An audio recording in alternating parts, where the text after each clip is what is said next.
Good morning, everybody.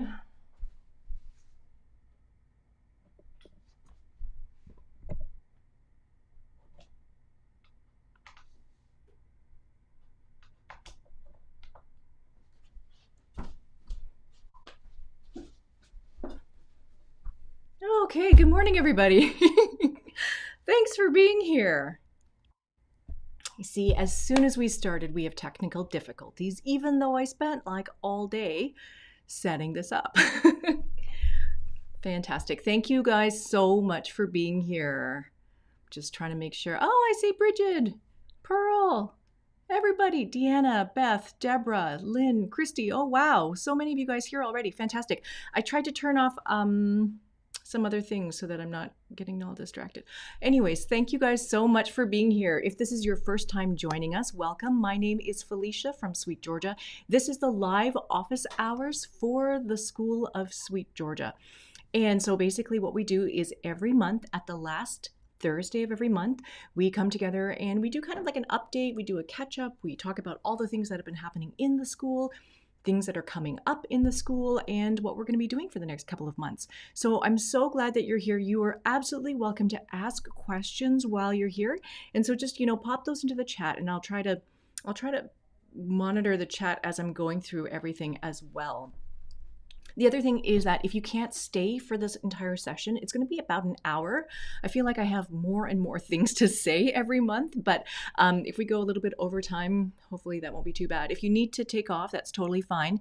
We record all of these sessions and they get archived in the School of SweetGeorgia for all the members to see whenever you want to refer back to this. Fantastic.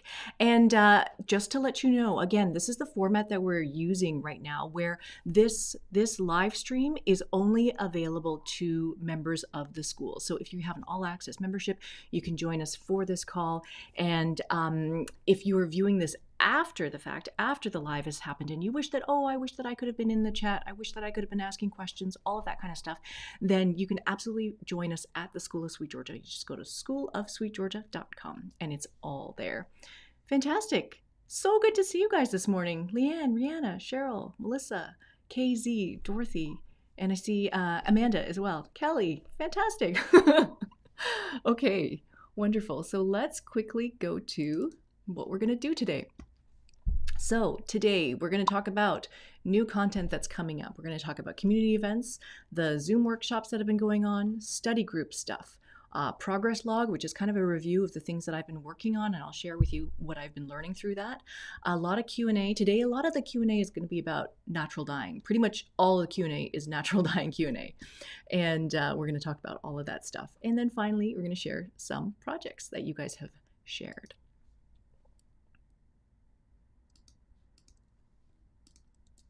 Okay, so very first up, I wanted to share with you guys the new course that has just launched on the school this month, and it is Punch Needle. I talked a little bit about this on YouTube, and I've shown you guys a little bit about Punch Needle in the past couple of months because we've been working on this, but I was very, very excited about the possibility of doing Punch Needle because it was a couple of years ago I actually saw on Behance. Behance is like Adobe's portfolio site for makers and creators everywhere, designers, artists, all this kind of stuff.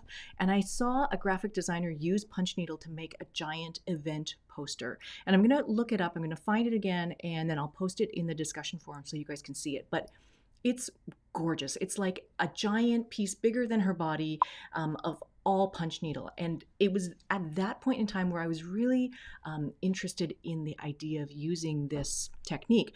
And I tried to figure it out, but it's a little bit more tricky than you think. It just needs a little bit of guidance. It's not actually tricky. It's just, you just need a little bit of guidance. And I didn't have that guidance at first. And so once I finally figured out how to do it by watching Sam, I've been able to make a bunch of things. And so it's been really fun. And like I say, since we're in a community here where there's a lot of people experimenting with dyeing and dyeing like little samples, little mini skeins, little mini skeins of random things, those are the perfect kinds of things to use for Punch Needle. So I encourage you guys to check that out just for fun. It's a little bit of a diversion, but yeah, super, super fun. The other one is the Color and Fiber Play Workshop with Diana Twist, and this one is all about using drum carders, using hackles, using using the hackles, drum carder, blending board, and making things like Rolex, but making fiber that will be for carded preparation. So like making heathered yarns, blending colors, playing with colors, just tons of fun things happening in this class with Diana. And so this is right now just going through review, and it should be released probably next week. So you guys will find this on the school ready for you. And this is the Croakrak Workshop.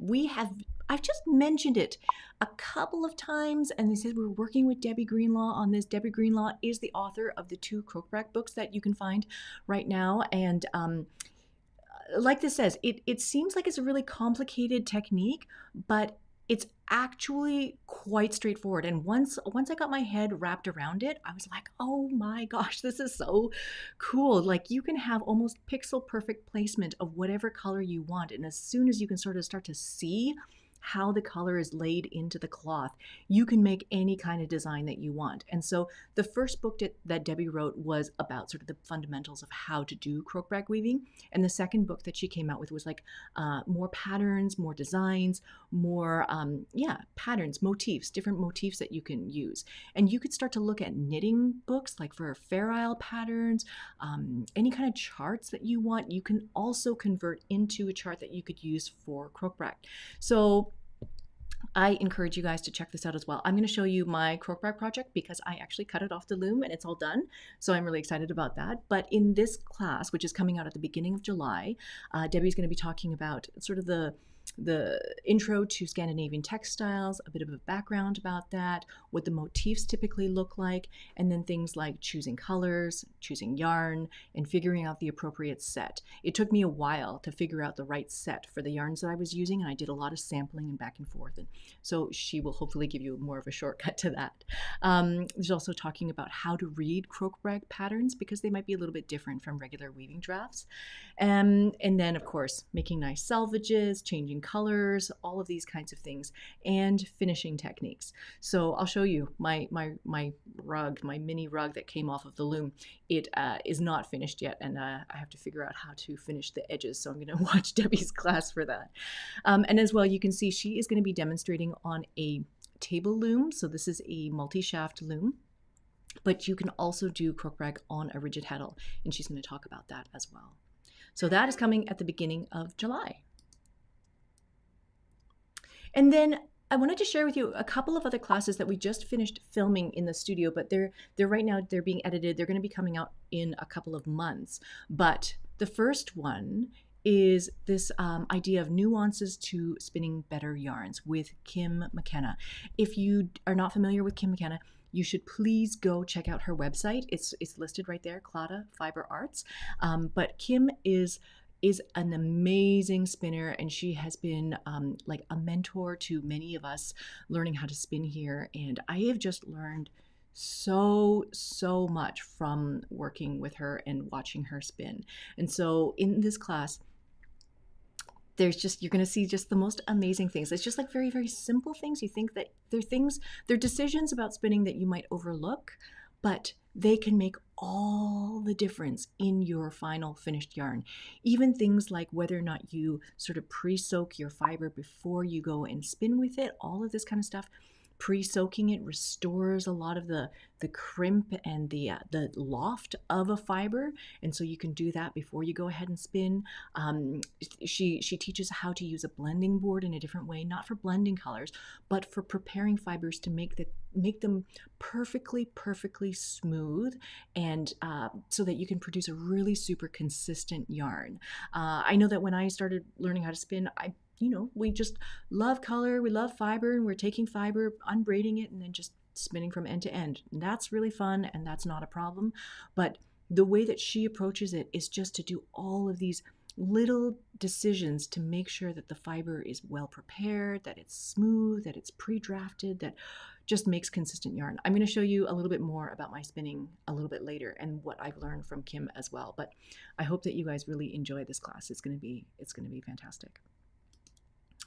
And then the next class is by Amanda Wood. Amanda Wood is actually going to come and teach 2 classes for the school this year. And the first one is called Clasped, Warp, and Weft on a rigid heddle. So basically there's 2 techniques here. There's one with the warp being clasped. So clasping is where you have like one yarn and another yarn and they kind of hook together like this. And so she's doing one where it's clasped in the warp to make a scarf, and then she's also doing a clasped weft project, and both of these are totally doable on a rigid heddle. And Amanda is great. You should check out her website. She's an artist. It's art weaving, it's installations, it's beautiful 3-dimensional weaving. Like, please go check out her website. It's phenomenal.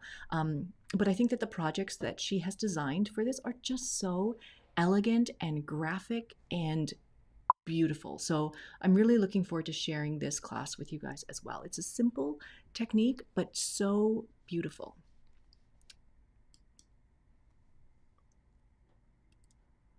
So to share with you guys about the community events that are coming up, just a reminder for all of you guys, we have 2 knitting meetups on Tuesdays. So the first and third Tuesday of every month at 10 o'clock in the morning Pacific Standard Time. Robin, one of our moderators, she hosts that one. And then on Thursday night, we have had this ongoing knit night for many years. It used to be at the studio in person, and then with COVID, everybody went home and everybody started doing it on Zoom. So it is that group of knitters who've been meeting for many years now, but they meet on Thursdays in the evening, 7 p.m. in the evenings. But new members are absolutely welcome to join. And so what we encourage you to do is, if you are new, if it's your first time attending the Thursday night group, I encourage you guys to show up 15 minutes early. Charlotte and Deborah, who host that group on Thursday night, they will be there early to welcome any new members, and they can have like a little meet and greet and chat with you so that they can introduce you to the bigger group when they all arrive. And so this is something that we're hoping you guys can do. If you're a new member, just come early, just come a few minutes early. Then on the 3rd Saturday of every month, we're doing a spinning and weaving meetup with Vicky.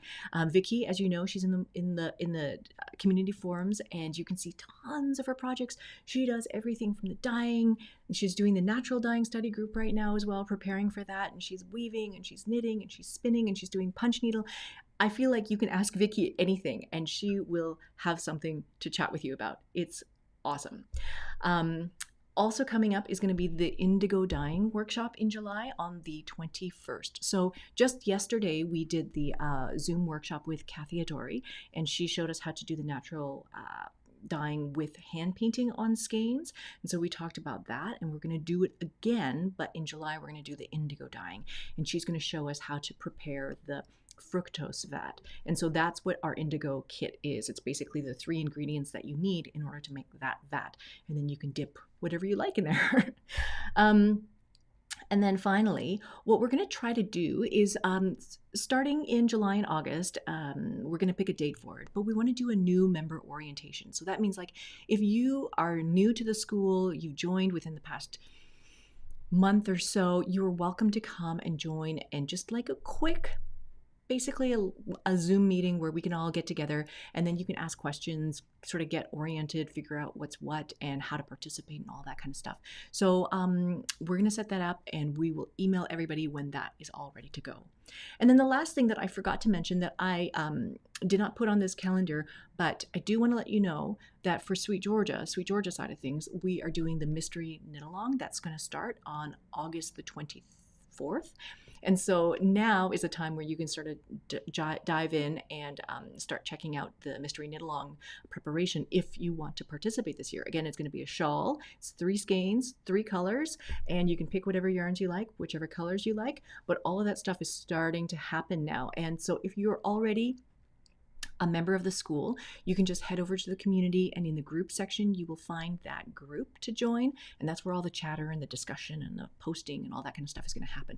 And so this year's mystery knit along is called Quiet Bay, and it's been designed by Ruth Wynn. Ruth is also in the discussion forums. You'll find her in there as well. And so yeah, if you guys are looking for something to knit this August, I encourage you guys to go and join and sign up for that mystery knit along as well. So just a quick review of Kathy Hattori's class yesterday. This is Kathy's hand-painted silk and some kind of silk and wool fiber that she's hand painted with natural dyes. And so, yeah, Kate and Kathy sent a bunch of photos afterwards. They're going to send some more video footage. And what we're going to do is we're going to chop it together with her Zoom lecture to sort of make the replay video of that workshop, make it a little bit fuller, have some more high resolution video in there and all sorts of stuff like that. And we're going to post that hopefully next week, probably next week. And then with that, we'll also post a discount code that Botanical Colors has given us to give to our members. And so that will help get you 15% off an order from Botanical Colors for the next month or so. So yeah, we're going to have all of that ready to go. But I think I wanted to post that picture of the fiber because we did have a lot of discussions in the Q&A portion of the presentation yesterday asking about dyeing fiber, because I think a lot of people are very interested in that. So that is there for you. And yeah, like I said, indigo dyeing is going to happen in July.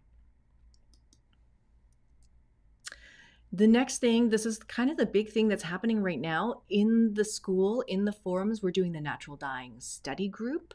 And so it's already started. It started on June 1st, but you can join anytime and it will basically go up until August 10th. August 10th, we're hoping to host a Zoom meetup where we can do kind of a show and tell. Everybody can bring what you've done. We can chat a little bit and stuff like that. And I think that'll be really nice and fun to see everybody in person and talk about what we've made. But right now we are on week 4. We just finished week 4 and dyeing yellows. And so you can see we have photos. I post photos every week where I can of what we're doing because we at the studio, we're dyeing sort of a week ahead of everybody. So this week we're dyeing reds so that we have photos for next week when we talk about them. So if you are still interested in joining, you can join the Natural Dye Study Group anytime. Nobody is behind. You just do it at your own pace. But this is how we are piecing out the content so that way it's not overwhelming. Like to think about doing all your scouring and mordanting and dyeing in a day is pretty packed. So in the mordanting, the week 3 lesson, I did break down a schedule, kind of like a timeline for how you could approach your process. So 1 takes a process where you're like working at the mordanting over a couple of days, especially with the cellulose fabrics and the fibers. Those take a little bit longer to mordant. It's not as straightforward. There's multiple steps. And so there's a timetable for breaking it down over a number of days, or if you want to squish it all into one day, you know, I piece out how that schedule would look as well. And that's kind of like a 9 to 5 day. So this is one of the discussions that's been going on in that group, the study group discussion forum area. And so this is, I'm highlighting Megan's study notes here. You can go check it out. But it's interesting. Everybody's having really fantastic study notes and writing out what they're thinking, what their thoughts are about this whole thing. You can see there's a photograph of me over my walnut dye pot. But Megan says that having never done any dyeing before, this exploration feels very potent and like it's coming at the right time in my lifetime of making things with textiles in terms of time and access to materials. And the fact that I'm able to approach it from a place of inquiry as opposed to expectation or end result. And so I thought that was very interesting, like the idea of approaching natural dyeing from a place of inquiry and not worrying so much about what the outcome is going to be. I know I am struggling a little bit with that as well, because coming from an acid dyeing background where you know exactly what is going to happen when you put this with this and everything is going to exhaust, all the dye goes into the fabric, into the fiber, and then like we're closed off, packaged, and done. Natural dyeing is a significantly different process from that. And so like Amanda is saying, it's fascinating to see as we explore natural dyeing what it is we can control for and what is outside of our control. In these circumstances, I'm finding letting go is very liberating. It seems like I'm not the only one. So I perhaps am having more trouble letting go. And so I think that, yeah, it is very much like life lessons being learned here about the idea of not necessarily having control over everything, having to work with things that are somewhat invisible, not knowing if what you're doing is good enough? Those kinds of questions. There's also the question, like this morning, I use this app, this Calm app, meditation app on my phone, and I just listen to it while I drive into work. And today's topic was the topic of impermanence, about how if we're constantly wanting to make sure that things stay the same all the time, then there's a lot of grasping, there's a lot of yearning, there's a lot of pining for and wanting, and that causes suffering. And so this idea of, we've talked a bit about natural dye colors and will they fade? Will they fade? And everyone's very concerned about, the colors fading and not staying the way they were. I think it's also this idea of becoming comfortable with the idea of impermanence, that color may not stay forever, that it will change and it will evolve, and it's this living thing that has a life and becomes something different later. Maybe a year later it'll be something different, but hopefully it'll still be something that you love. And if it fades a lot, you can still over dye it with another color and just enjoy that whole process again. So there's a lot of little lessons that I'm still trying to piece out and articulate, but I think it's really interesting. It's a really great discussion that's been happening.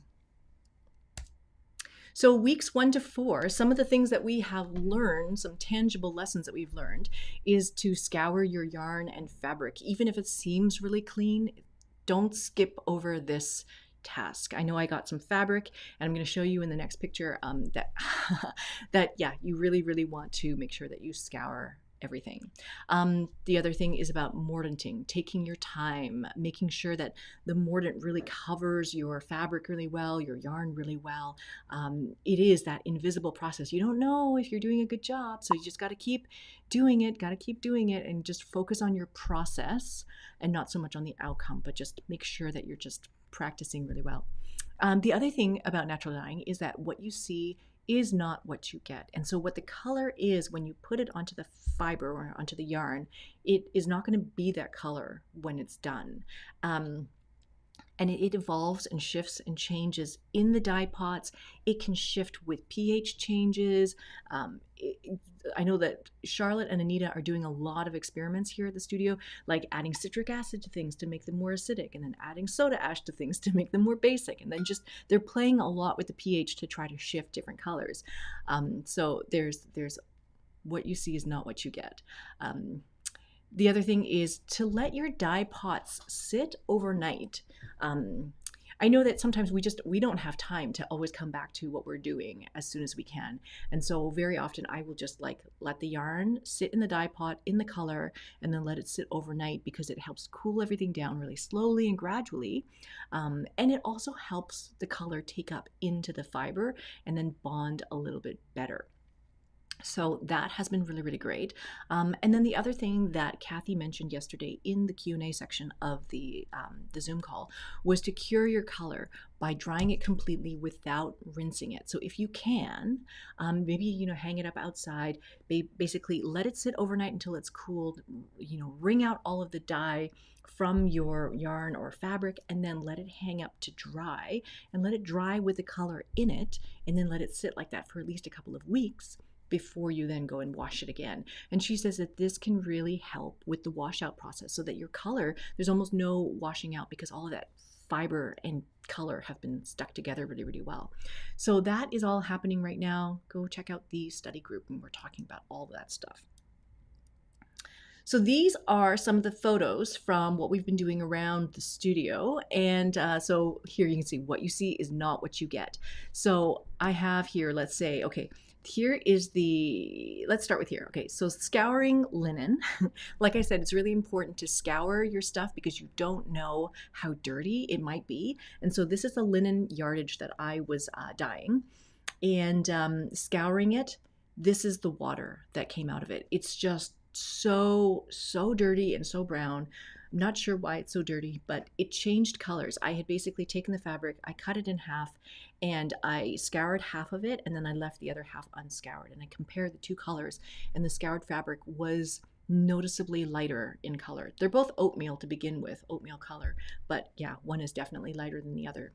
The next thing is the safflower dye. So I happen to have all of these old dyes sitting around.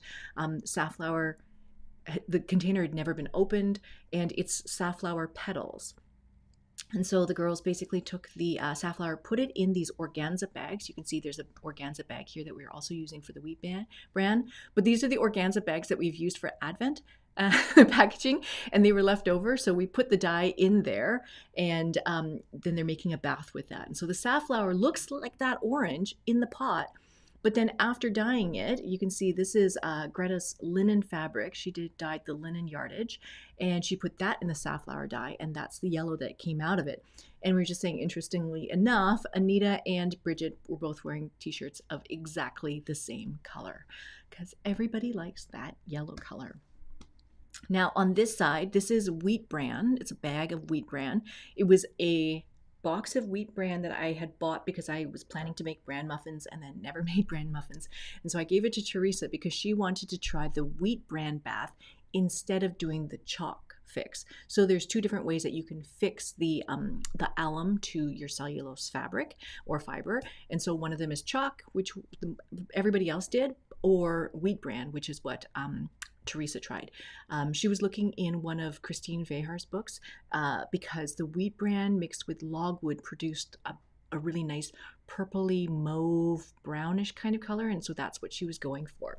And so that's what she was doing, using the wheat bran for that. You want to put the wheat bran inside a bag like this because otherwise the wheat bran pieces will get all over your stuff and it will just be a big mess.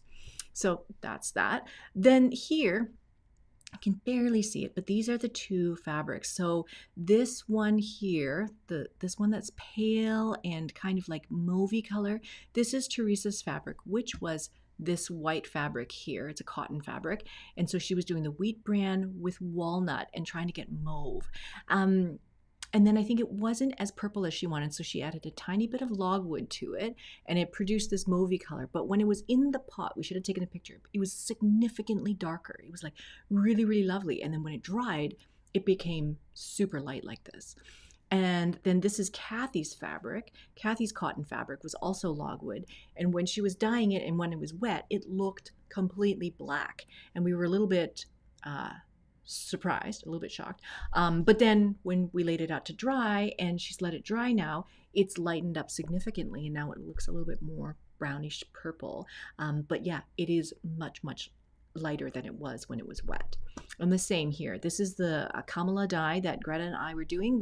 We made a dye bath that's 10% weight of fiber, Kamala. And then I'm going to show you the colors that came out of that. So you can see on my little screen here, this is the Kamala on BFL and Silk DK. Oh no, wait, this is the on Tough Love, and this is on the BFL and Silk DK. So you can see in my little screen here how light and yellow these colors are compared to what it is in the pot. They dry significantly lighter. So that's something to think about as you are dyeing your yarn. Again, I think you guys will also have seen the walnut that was in some of those pictures. Oh yeah, that picture where I had my face doing that Alfred Hitchcock thing a couple slides back. That was like almost black, and this is the yarn that came out of it. This is super tan brown and just very light brown. Crazy. So what you see is not what you get. This is the next thing, is that because we were dyeing reds for next week, this is kind of a preview for you guys. I am taking my linen, the one that I scoured that was like really, really dirty water, and I put it in some lac. And so Botanical Colors has two different kinds of lac. One is called premium lac extract and one is lac. And so I have this package of the premium lac extract, which is supposed to produce a more red color as opposed to a more purple color. So that's what I'm trying here. But you can see I put the linen in the pot at 11 o'clock in the morning, and you can see how light it is. 15 minutes later, it becomes this color. And then I let it sit in the pot until 3:30 in the afternoon yesterday. And then that's what it looked like. And then I let it sit overnight some more. So I just brought it out of the bath this morning and I'm rinsing it right now. But it's kind of like just over time, you get deeper and deeper and richer colors. And so I am trying to like maximize the depth and the richness of the color because I know that it will dry back lighter. Yeah, so Megan says, it reminds me of painting a room. I'm pretty sure I only managed to convince my partner of a really bright green office because it dries lighter. Yes, it dries lighter. So I'm looking to see how this is all going to work. But one that didn't really dry significantly lighter is the weld. Weld kind of just stayed bright. It looks like lime yellow, lime green on screen, I think here.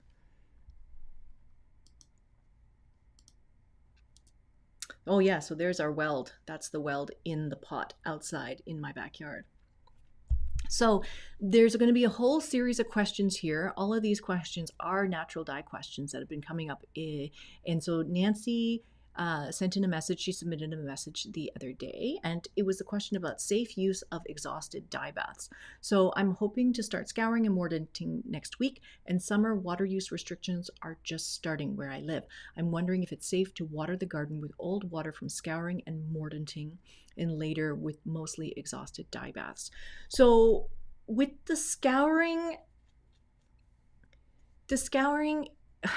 what's in the scouring bath, if you're doing cellulose, is soda ash and synthropol or cellulose scour, one of those things. So it's more of like an alkaline detergent. And then with the wool, we were using Orvis paste or Dawn or something like that. And so that is a little bit more like a neutral pH soap, but they're both kind of soap. And so I wouldn't necessarily put soda ash water in my garden because I don't know what that would do to the plants. I feel like that would be changing the pH levels of the soil too much, and so I think that I might avoid that. In terms of the mordanting as well, we're using metals, we're using aluminum as part of the mordant, and so I wouldn't necessarily want to put that into the soil as well.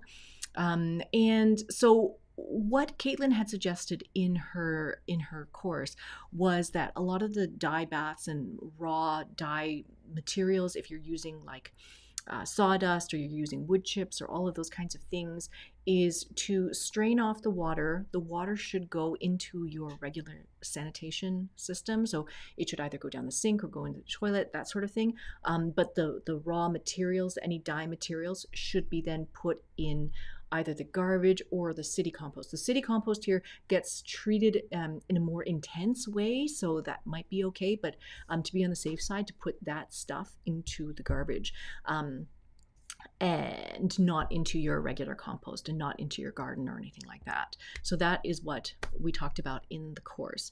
Now, if you're, if you're growing your own plants like marigolds and then, using that, and that there's nothing else in the water except for marigolds, then I guess you could put that back in your garden. But I think it's just to be really, really careful about what you're putting back in. And so the mostly exhausted dye baths, I would still put into the sanitation system. I'd pour the liquid part into the toilet, make that all go, and then any raw physical stuff would go into the garbage.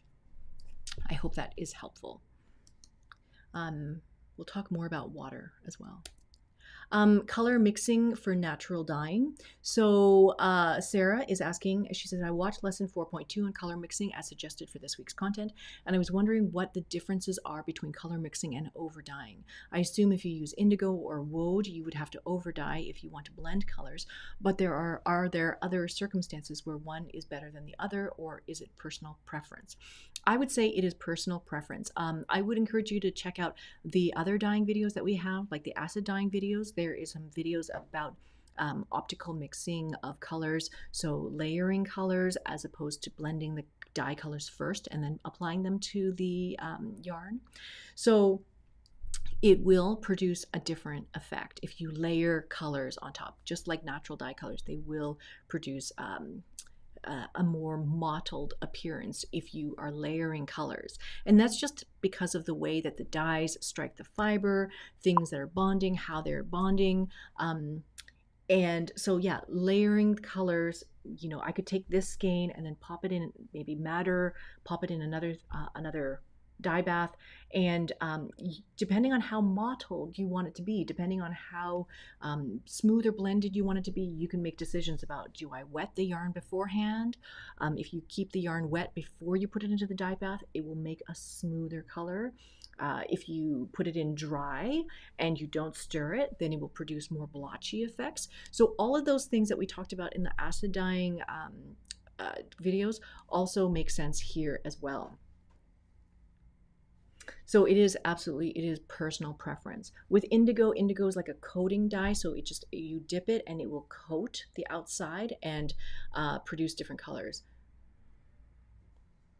So yeah, I hope that that will be helpful. I do want to see more colors that are blends of different dye colors. So I know this week Bridget made a skein that is madder and cochineal mixed together in the dye pot. I've seen also people do things where they mix the iron together in the dye pot, mixing colors in the dye pot, totally fine, or layering those dyes. Just get different effects. Question about tannins for mordanting. So Ruth has been saying, I've been doing a bit of reading online about natural dyeing in my spare moments, both plant and animal fibers. And if I understand correctly, tannins are typically used on cellulose fibers rather than protein fibers. And is that because tannins are more effective on cellulose fibers because tannins aren't necessary in the differing mordanting process for protein fibers? Or is it something else entirely?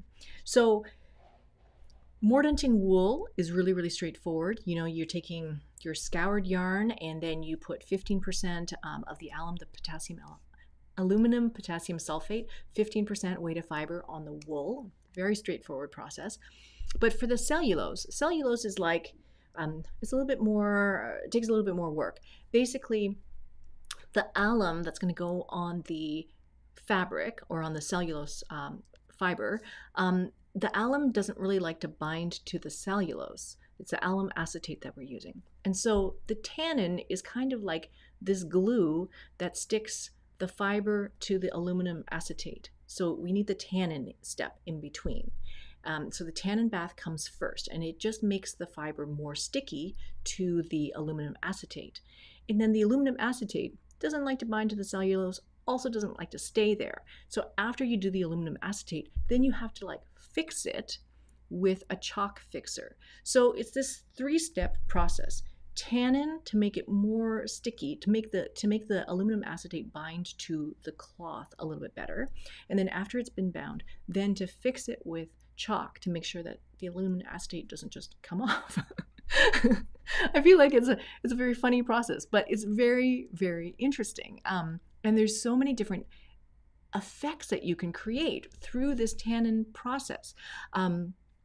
Where that wool process, wool mordanting, is very straightforward and makes kind of like a very clear, you know, there's colorless, it's totally colorless, so it doesn't affect your final color. But with the tannins, like you can see in this photo here, we have tannic acid. Tannic acid is a blend of sumac and something else I can't remember, but it's reddish brown to begin with. And so when we put that tannic acid into the bath to make a tannin bath, it makes all of the yarn and all of the fabric a little bit of this red-brown tone. And so I really, really want you guys to check out Kelly's study notes. So you can go see that link that I've posted there. Please see Kelly G's study notes. She has done a very exhaustive experiment with fabric and different tannins. And so there's so many different tannins you can use. The gallo tannin or the gall nuts that we talk about in Caitlin's class, those produce the most clear effect. It looks it's kind of like a tiny hint of beige, but it's mostly clear. This tannic acid produces like this red-brown color. We've also used myrobalan, which produces like a yellow kind of, yellow tint. There's also, what else have we used for tannins? Now I can't remember, but there's a whole bunch of different tannins, and they all produce slightly different undertones to the cloth. And so those undertones will then affect whatever color you put over top of that. And so there's like all these minute ways that you can manipulate what your final color is going to be just by doing this undertone effect of using a different tannin. Now, did want to mention also that if the dye color that you're going to be using is already very high in tannins, then maybe you don't necessarily need to do this step. But they all say it's a little bit helpful. It kind of boosts the effect of the aluminum acetate. Some people have said that they just skip the tannin altogether and just go straight to the aluminum acetate step. But the tannin with the aluminum acetate makes for better color at the end, makes for stronger, more saturated color afterwards. So all depends on what you want to do. Water conservation ideas. So Tracy A., she's living in California. She said we are in a severe drought right now.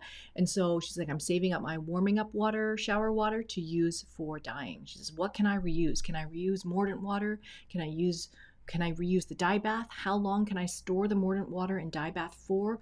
What should I store it in? I store everything in my garage. Is this going to cause issues? I want to reuse my mordant pot. I've used it once, but it looks cloudy. Can I reuse it? I'm not entirely sure what kind of mordant is in your mordant pot. I'm assuming that it's the wool one with the aluminum potassium sulfate. I know that bath is a little bit cloudy, and yes, you can reuse your mordant water.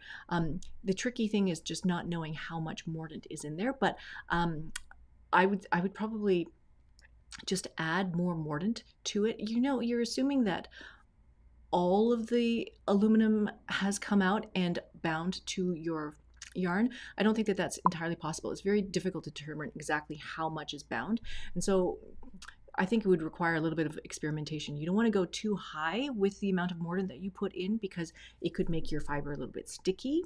So I wouldn't necessarily put in the full amount, but maybe a little bit lesser amount.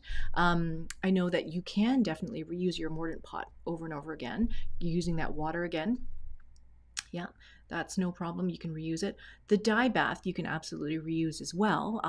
We're using the exhaust baths, and so the first time we put in yarn and we get a color, whatever dye is left in there, we'll put more yarn in there to capture whatever's in the exhaust bath.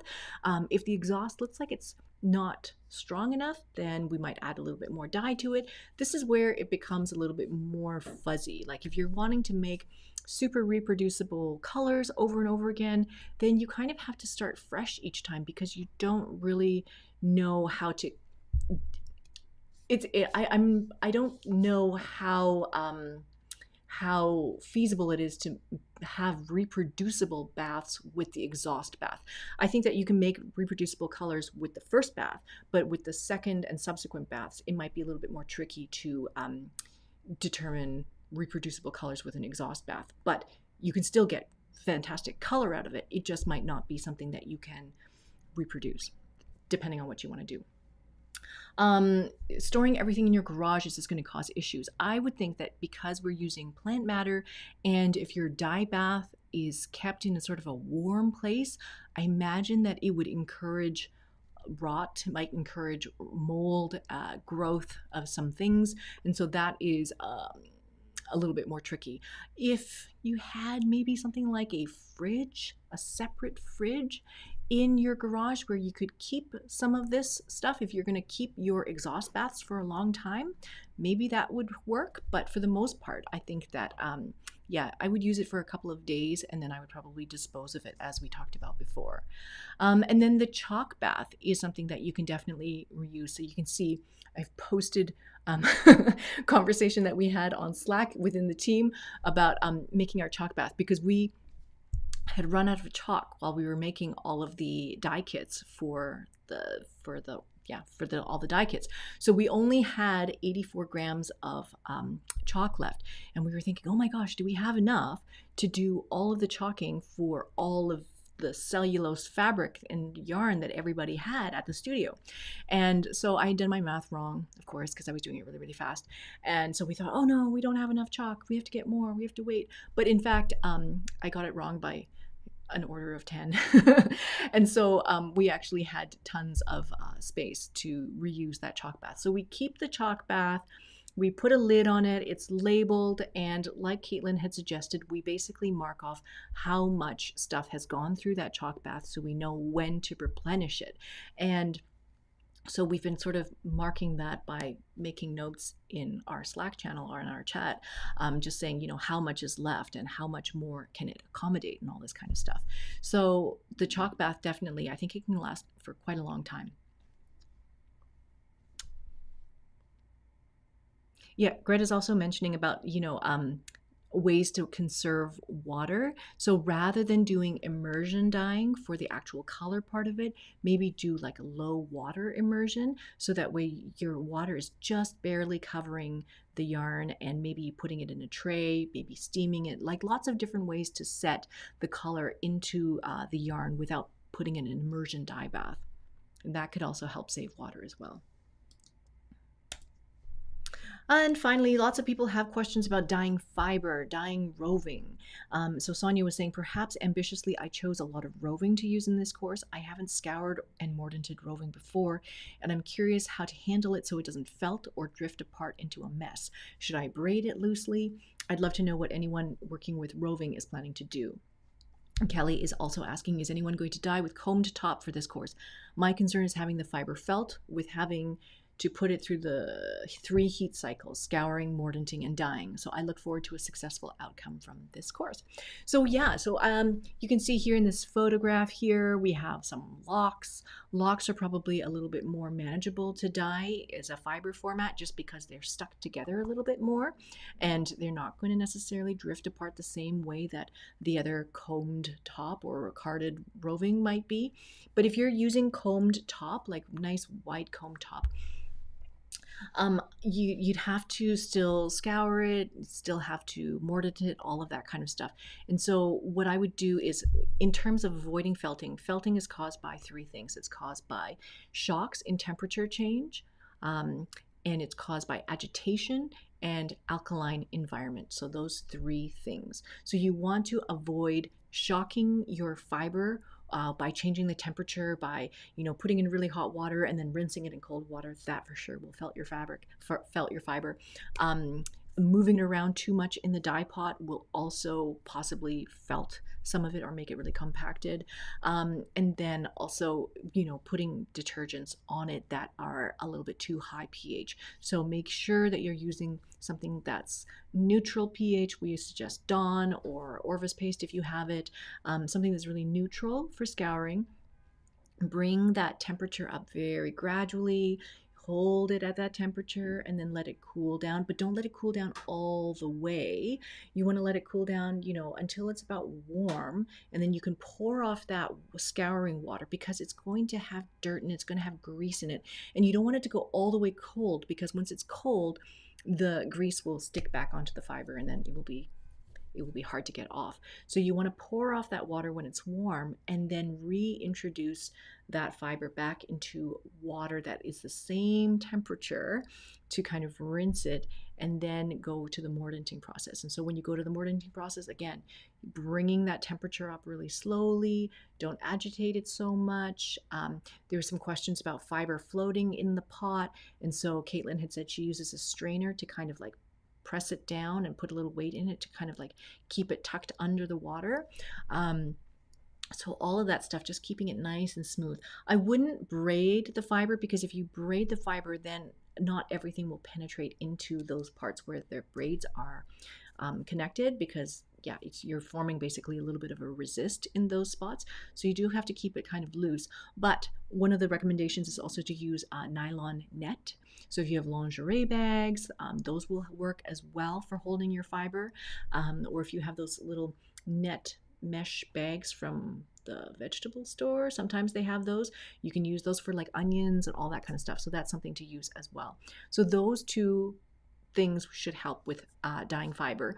And then, like Kathy was saying yesterday in the class, is that you can apply the color directly to the fiber and then steam it, or do the low water immersion process. So that way you don't have to submerge it back into a pot of water where it could like drift apart and all this kind of stuff. You can keep it more contained in a smaller area if you're hand painting it. So that's a really, really good way of managing the fiber. Now, natural dyeing stuff is done. I want to share with you the Croakrak project that I finally finished. Let me grab it for you.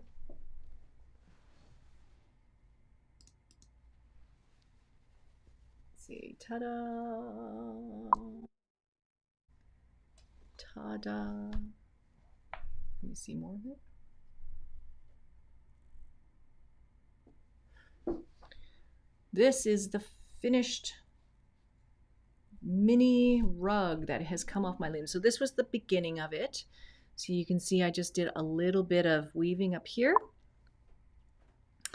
And I look back and I wish that I'd woven much more of this white section.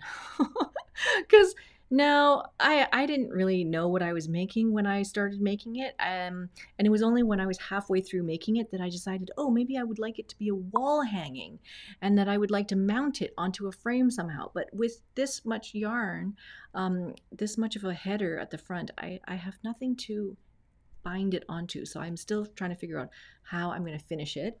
But I did weave a little bit more at the end, a little bit more of a margin. So maybe I can find a way to staple this to a frame somehow. So that is possibly going to happen. But I made this project. It's somewhat symmetrical. There's 5 colors in each section. And I made the colors the same. So these 2 ends, these colors are the same sets of colors, but they're in different arrangements. These 2 sets of colors are the same. These 2 sets of the colors are the same, but they're all, again, kind of a random placement. And then I'm carrying at least 1 color. I'm carrying this pink color all the way through so that there's a little bit of continuity. So just playing with that. And this is my final Croakrak project. I had so much fun with this, and it was really, really lovely to do. And finally also figured out how to do selvages that are not necessarily too bad. They are at least consistent. So I'm very excited about that. I do have to finish it. It hasn't been steamed or nothing. It's just literally just been cut off of the loom. And so now that the baby wolf is free, I actually brought the baby wolf to the studio here, and we are going to be filming more of the twill weaving stuff on the baby wolf. And so, yeah, that's what it is here for. But this is, ta-da, it's done. So if you are interested in doing something like this, then yeah, definitely check out Debbie's class, the Croakrak class. I used her book as I was learning how to do this and figuring out what it's all about. At first, I thought it was like a really slow process. I was like, oh, for every 1 line of weaving, I have to weave 3 picks to get 1 line. But it actually goes pretty fast. It's not too bad. And I like how I can place the colors and choose colors as I go. Yeah, it's very much about being in the moment and enjoying it. And I had quite a lot of fun with this. So I encourage you guys to try this technique if you have not yet already. What is the next thing I have to show you? The next thing I have to show you is this. Okay, so like we were talking about earlier, I had made those twill gamps, and using the twill gamp, I picked out one of the patterns to expand and extrapolate into a larger blanket. And so the larger blanket is going to be a baby blanket for our friends that I'm going to give to them this weekend. So you can see I have my blanket. It's actually all done and it's finished and it's off the loom. I'll show this to you in a second in a larger format. But yeah, it is set at 14 ends per inch. I'm going to show you the folded hem that I did, but it is significantly smaller than it was on the loom. The width and reed was 38 inches, off the loom was 35 inches, and then after I washed it, it's 31.5 inches wide. So it's just significantly drawn in, lost 6.5 inches. And then lengthwise, I wove it for 60 inches of weft. Off the loom, it became 58 inches, and then after washing, it was 52 inches. So these are all things that I have to plan in consideration for future projects and things like that. I have enough warp on the loom for 2 more blankets, so the next one I'm going to do is I'm going to try and use the Gist Mallow. The mallow is a cotton yarn that Gist makes that is kind of bubbly. It's not boucle, but it's a little bit textured, it's a little bit bubbly, and so I'm going to try that for a bit of a weird texture to the twill.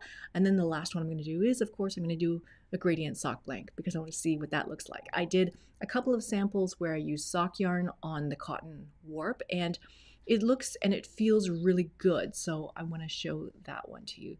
So let me see if I can show you the blanket in greater detail.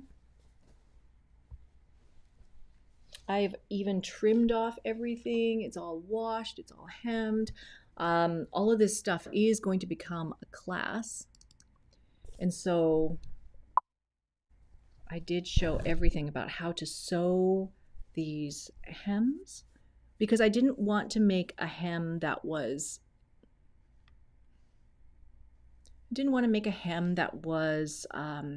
with fringe, because for a baby, you don't want babies to be chewing on the fringe or anything. So I wanted to make sure that this was nice and even and contained and everything. So this is a sewn hem. It's folded. All of the cut edge is inside, so it's all nicely hidden away. And I've washed it, so all the reed marks are gone. Yeah, I'm having a lot of fun with this project. So that is the blanket.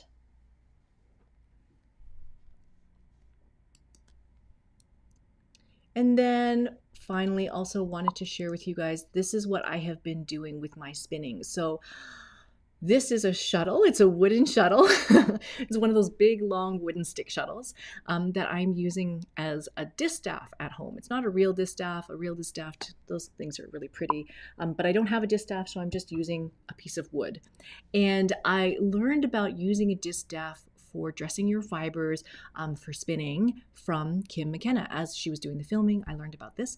And I also learned about how to prep the fiber so that I can spin it for more consistent yarn. And then the other thing is also really practicing spinning this backwards worsted drafting technique. And so she says here, I'm a different spinner today than I was 3 years ago. This is something that she talked about while we were doing the filming. I was asking her about how she keeps notes about all of her spinning work. How does she keep notes about what she's done, what the twist angle is, all those kinds of things. She says, I don't really keep notes anymore. She says, I keep notes for the project that I'm working on, but not after that. They can go, because you're not going to be able to reproduce a yarn that you made 3 years from now, because your spinning is different, your hands are different, what you're doing is a little bit different. So let me show you my lovely yarn here. So this is one of the skeins. This is a BFL and silk, and it's just a regular 2-ply. And I feel like my spinning is getting better with just these techniques of spinning the backwards worsted draft, prepping my fiber beforehand, like pre-drafting all of these yarns to make much more consistent pieces of fiber before I go and spin it. And so my skeins are much softer than they used to be. This is my goal for this year, was just to basically spin softer, better yarn. And so I feel like I'm getting there, like the yarn that I'm spinning today is not the yarn that I was spinning 3 years ago. And so I am, just like she says, I'm a different spinner today than I was 3 years ago. So yeah, I'm really looking forward to you guys seeing this class with Kim McKenna, because I've learned so much.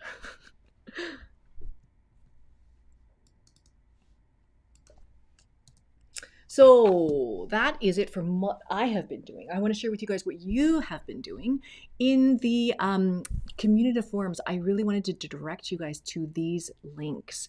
I couldn't pull together all of the photographs for all of these, because I feel like pulling together just 1 or 2 photographs kind of does a disservice to all of these conversations, because they are so in-depth and so good. So you want to go check out Amanda B's iron experiments. Right now she's doing the natural dyeing as well, but she's used, I believe it's some pomegranate. I think it's pomegranate. And so she's using pomegranate, and then she's over dyeing with iron, and then testing like minute by minute what the difference is if you do like 1 minute of iron, or 2 minutes of iron, or 3 minutes of iron, all this kind of stuff. So please go and check that out. Like I mentioned before, Kelly G's mordanting thread, where you get to see all the swatches that she's made with all the different kinds of tannins and the mordanting process. And then when she goes and she's going to go dye all those little squares of fabric into other colors, I think that's going to be all very, very interesting. Oh yes, Amanda saying pomegranate. Yeah, thank you. I want you to go check out this thread by David D. It's his weaving. And so he had a loom with an older sectional beam, and he said he's spent a year getting it set up, and now finally he's weaving on it, and he's very, very excited. So you'll see the very first project that he's weaving on this loom that he's been setting up for a year now. So please go and say hello and congratulate him on his beautiful weaving that's happening right now there. Also, Vicky has a thread here called Crafting Explosion. And I think that this is something that we are all familiar with, doing different crafts. If we're spinning and also dyeing and also weaving and also knitting and possibly also doing crochet and doing punch needle, and all these things are happening. What do we do with all the tools? What do we do with all the materials and the supplies? How do we organize it all? And so this whole thread that's going on is about how to organize your studio space or your workspace or your craft room space. So yeah, that is fantastic. Also wanted to share with you Catherine, her houndstooth scarf. This is really interesting. This is actually, she's woven a houndstooth scarf, 8-shaft, using all of the yarns from an advent calendar that we had, I think 2 years ago it was. So we had an advent calendar that had blues and purples and light blues in it. It was kind of very tonally blue. It had sock yarn, and it also had silk mist, which is silk and mohair lace weight yarn. And so that is in the scarf. She's all woven it all together, and she shows the whole process, talks about how she organized all the yarns and things like that. So that's why I wanted to point you to the actual threads rather than just the photos, because there's so much learning that happens in these. And then finally, Robin posted about the ergonomics of knitting. And so this is, she posted to an interview with Fruity Knitting about Carson Demers, and Carson Demers explains a little bit about the ergonomics of knitting and all of these kinds of things. So I encourage you guys to check those out as well. But here, I want you guys to go check out Robin's Make 9 for 2021. She is continuing to make projects here. Yes, so these are the first tea towels to come off of her table loom. So these are tea towels here on the left-hand side. And then this, she said, this was extra warp, and so this is going to become a keyboard placemat, which I think is such a great idea. But that's fantastic. So lots of weaving happening right now. And then this one is a houndstooth scarf. So this one is woven by Vicky, and it is the triple check scarf that we had in the holiday collection from last year. And the pattern is available on the school website. You can find that there. And yeah, you can see she used 3 skeins of the Tough Love sock, biscuit, desert clay, and a brown one-of-a-kind, it was a mystery skein. And then it just so happens that she decided to make her scarf a little bit longer, which meant that she needed more yarn. And so she needed more brown. And it just so happened that she had dyed another skein of brown that was a very close match. And so she incorporated that all together. You can't tell where one skein ends and the other skein begins. They look like they're a perfect match. So you can go check out those ones. And then the last one I wanted to share with you guys is this one, Christine W. There's actually 2 threads that you can check out. The first one is this one. It says My Second Double Weave. And then, so that one is about this one where she's weaving the window panes here. And this is a double weave process. And she also shows this sample fabric where she's like using just a handful of colors. And then there's the optical mixing happening with double weave. So the second thread here is about what she did with the fabric that she made. And so this all comes from a book by Jennifer Moore. She took a class with Jennifer Moore. So wait, I'm gonna share with you what Christine said. So she says, I was recently lucky enough to have taken a class with the weaver Jennifer Moore doing her lovely double rainbow project. It was wonderful, and I've been bitten by the double weave bug. This weaving is my first using 10-2 cotton. I've never used such fine thread before, and I had a string break during warping. This monster is 744 threads and is 24 threads per inch. 24 EPI. And then this is an 8-shaft block double weave pattern. This is the Windows pattern over here from the book. And she says, I purposefully threaded this current warp with extra so I could experiment with double weave pickup after the windows. Threading 24 EPI took me forever. Because it's double weave, it's actually 4 threads per slot in a 12-dent reed. So I suppose it could be considered 48 ends per inch, but each layer is really only 24. I think I spent about 5 full days threading, 2 days winding the warp, and then 3 or 4 days actually. Okay, so two days winding the warp and then 3 or 4 days actually threading. So it took like almost a week to get this all set up. And then she says, this is the purse that I made with the sampler fabric that I wove in Jennifer Moore's Double Rainbow class. And it's a modified version of the Aspen crossbody bag pattern from Emmeline Bags. The hand-woven fabric is double weave and made with 5/2 mercerized cotton from Lunatic Fringe. And I used interfacing to stabilize the fabric before sewing with it. And also used bias tape on the cut edges to prevent unraveling. So this is absolutely gorgeous. We definitely want to talk about like the idea of optical mixing, these colors, the weaving, the double weave, all of this. So I'm going to share with you guys this one. If you have a chance to check it out, this is Jennifer Moore's book, Double Weave. And you can see this is a similar thing right here. This is the double rainbow sampler. There it is. So yeah, just a handful of colors and then all the things that you can make with it. So I would recommend you go check out this book. There's the 8 shaft version. So many things to do. Yeah, it's a beautiful book.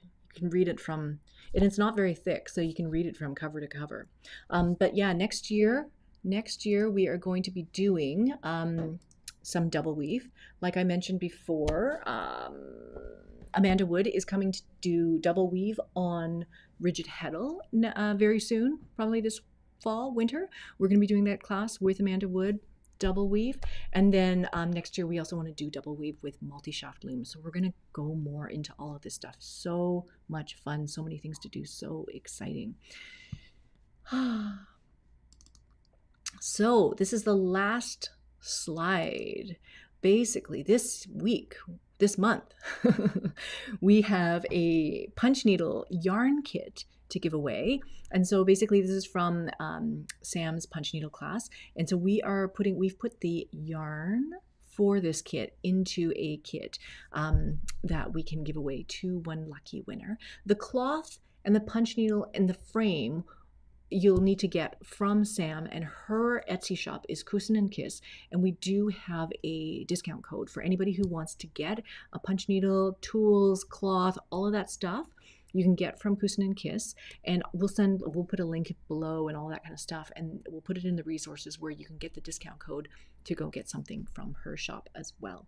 So to enter the giveaway, you can go to schoolofsweetgeorgia.com/live June 2021, and we'll have that open until tonight. And it basically, yeah, you just enter the giveaway, and then we'll get your address and we'll mail it out to you. And that is basically it. And there is my contact information. So you can find us at sweetgeorgiayarns.com, schoolofsweetgeorgia.com. We're on Instagram. You guys can be posting your stuff there. And yeah, we really we'd love to see what you guys are working on and see what you're making. And it's been fantastic seeing everybody in the community forums and in the chat and all that kind of stuff. We have been talking a little bit about, doing, if there's another platform where people would like to have conversations or like to have chat.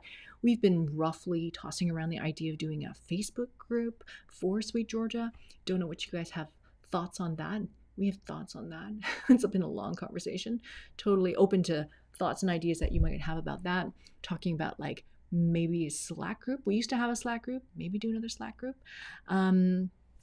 Greta's reminding us that the discount code for Sam's Kusin and Kiss is inside the Modern Punch Needle workbook at the end of the class. Oh yeah, so if you go to the class for punch needle, you can download the workbook, and the discount code for Sam's Kusin and Kiss is in there as well. And very last thing, because it's still on my desk here, I just wanted to show you here. This yarn that I dyed with the weld, it turned out really, really well, turned out great. But I had this stash of dye from Earth Hues that was like super old, and it had all, it was powder, and it all hardened into like a solid rock. This was super hard, and I couldn't even break it apart.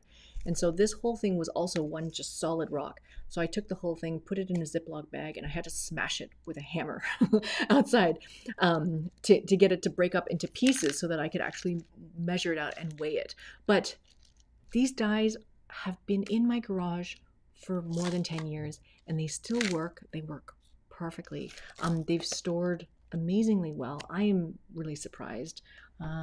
Yeah, so we're just continuing to work through that stash of old dies to see how they work, compare them to new dies, all this kind of stuff. It's been really a fun thing to get into week over week over week, to work together with these girls at the studio, to be chatting back and forth about, what we're doing, how we're doing it, and learning so much from each other about all of these things. So I'm so thankful that you guys are all here to do this with us. So that's basically it for today. If you guys have any questions, please feel free to post them in the community discussion forum, and I'll also post the date of the Zoom workshop for August if I haven't done that already. And yeah, that's about it for today. Okay, I will see you guys in the next one. All right, bye.